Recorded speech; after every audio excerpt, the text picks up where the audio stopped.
অতীতের হিসাব এখন করা যাবে না, কেননা অতীতের যে ভোটের হিসাব সেই হিসাবে একটি বৃহৎ রাজনৈতিক দল আসলে রাজনীতির মাঠে অনুপস্থিত তাদের কৃতকর্মের কারণে। ফলে অতীতের অঙ্কটা এখন কাজ করবে না। কিন্তু অনেক ছোট ছোট দল গজাচ্ছে, আপনি নিশ্চয়ই লক্ষ্য করেছেন, এবং অনেক ছোট ছোট দল একসঙ্গে হয়ে ভোটকে এক বাক্সে আনার কথা বলছে। এর কারণ হচ্ছে আগামী নির্বাচনে তারা যে ক্ষমতার যে অংশীদারিত্ব এটা তারা চায়, এবং এই ক্ষমতার অংশীদারিত্ব পাওয়ার জন্য তারা নিজেদের ভ্যালু ক্রিয়েট করার চেষ্টা করছে। ছোট ছোট ইসলামী দলগুলি যেহেতু এককভাবে জিততে পারবেন না, তারা যদি সব ভোটকে এক জায়গায় নিয়ে আসেন তবে তারা হয়তো আসন নিয়ে বৃহৎ দলের সঙ্গে এক ধরনের দেন দরবার করে তারা সংসদে তাদের অবস্থানটা নিশ্চিত করতে চাইছেন। এটা স্বাভাবিক, এটা কোনো অস্বাভাবিক কিছু না। কিন্তু যেটা অস্বাভাবিক সেটি হচ্ছে জেলখানা থেকে বের হয়ে আপনি দল গঠন করছেন, এবং কি কারণে জেলে ছিলেন?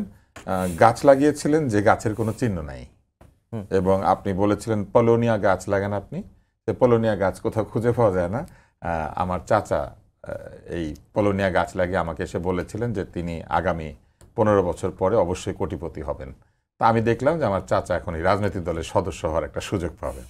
তো এইটা আমি দেখলাম। পাশাপাশি আমি দেখলাম একজন চিত্রনায়ক, তিনিও ঘোষণা দিয়েছেন তিনি রাজনৈতিক দল করছেন। আমরা প্রায় প্রতিদিনই জ্যামিতিক হারে রাজনৈতিক দলের আত্মপ্রকাশ হয়েছে দেখলাম। হ্যাঁ, ফলে বহুত্ববাদ আমরা দেখতে পাচ্ছি। বহুত্ববাদ আসলে বহু দল দিয়ে আমরা বুঝতে পারছি, এবং এই দলগুলির আসলে কোনো লক্ষ্য নাই, উদ্দেশ্য নাই, কিছু নাই। পরিষ্কার বোঝা যাচ্ছে যে তারা নির্বাচনের সময় একটা মার্কা নেবেন এবং দেন দরবার করবেন।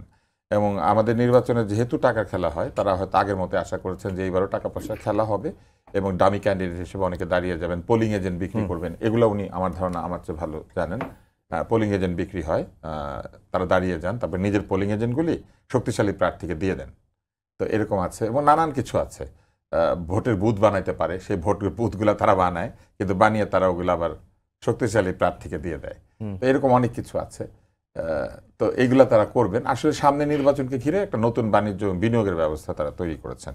তো মুশকিল যেটা হচ্ছে সেটা হচ্ছে যে নির্বাচন কবে হবে কেউ জানে না, এবং বারবারই বলা হচ্ছে যে সংস্কার শেষে নির্বাচন।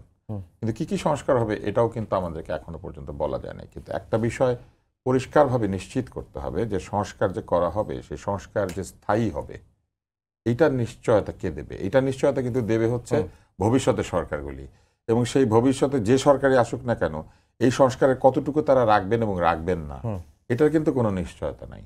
কেননা সংবিধান যেহেতু বদলানো যায়, এবং এটা বারবারই বলা হচ্ছে যে পুরনো সংবিধানকে আমরা একদম, বিশেষ করে যারা তরুণ তারা বলছেন যে এটার অনেক সমস্যা, সংবিধানের কারণেই নাকি স্বৈরাচার হয়েছে। ঘটনাটা কিন্তু উল্টা, সংবিধান মানে নাই বলে স্বৈরাচার হয়েছে। সংবিধানে স্বৈরাচারের তেমন কিছু ছিল না।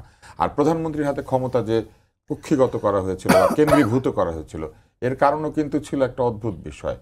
ওই 90-এর গণ অভ্যুত্থানের পরে সকলে ধারণা করেছিল যে বৃহৎ দলগুলি এবং তাদের মধ্যে থেকে যিনি প্রধানমন্ত্রী হবেন তিনি ওই বিপ্লবের চেতনা বা ওই অভ্যুত্থানের চেতনার প্রতি তার একটা লয়ালটি থাকবে, তার আনুগত্য থাকবে। কিন্তু আমরা লক্ষ্য করেছি সেই আনুগত্য তারা দেখেন নাই, এবং না দেখানোর ফলে এখনো আমরা বিশ্বাস করি না যে সামনে যদি সংস্কার হয়ও, এবং অনেকে যদি সেখানে বলেও যে আমরা এগুলো মেনে চলবো, ক্ষমতা পেলে পরেই কিন্তু মানুষের চরিত্র বদলায়। এবং সেটা তো এখন একদম প্রমাণিত।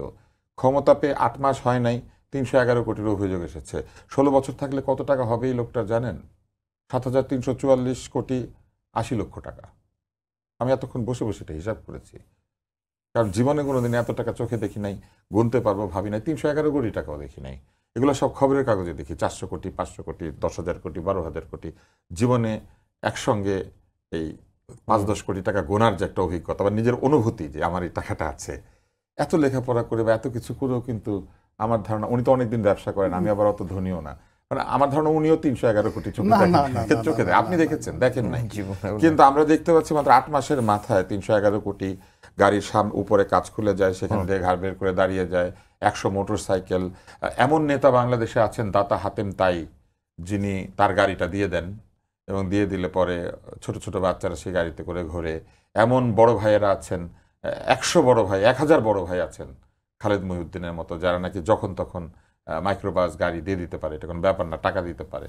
তো এইসব কথা যখন আমরা শুনেছি তখন আমার ওইটাই মনে পড়ে যে 5ই আগস্টের আগে এই বড় ভাইরা কোথায় ছিলেন? এই 5ই আগস্টের আগে 311 কোটি কোথায় ছিল? 5ই আগস্টের আগে এই যে উপর দিয়ে খুলে যায়, ভেতর থেকে মাথা বের হয়, এই গাড়িটা কোথায় ছিল? 5ই আগস্টের আগে ব্যক্তিগত জমিদারি কোথায় ছিল? 5ই আগস্টের আগে আমরা কিচ্ছু জানতে পারলাম না। 5ই আগস্টের পরে সব আবিষ্কৃত হলো।